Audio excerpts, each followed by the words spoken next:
The Prime Minister addressed the issue on his statement yesterday in terms of royal assent, and ministers abide by the code. But he says that the negotiation is a sham.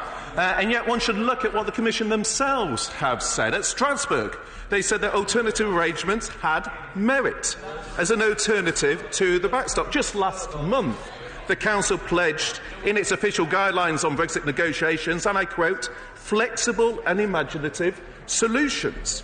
Senior European figures claim that the backstop will not be required. For example, the former German MEP, a member of the European Parliament Brexit Steering Group, said, and I quote, there was a 99% chance that a backstop would never be used. And indeed, the issue arises because of the sequencing of the talks at the choice of the European Union themselves that left insufficient time for the negotiation when this issue should be addressed as part of the future economic relationship.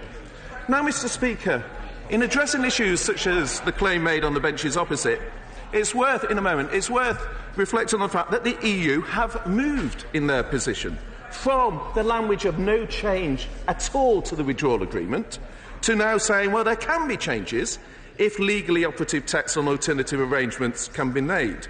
And it's worth contrasting Donald Tusk's comments in June that nothing has changed when it comes to our position to President Macron's comments last month saying he was very confident that the UK and EU would be able to find a solution if there is goodwill on both sides. Take it away.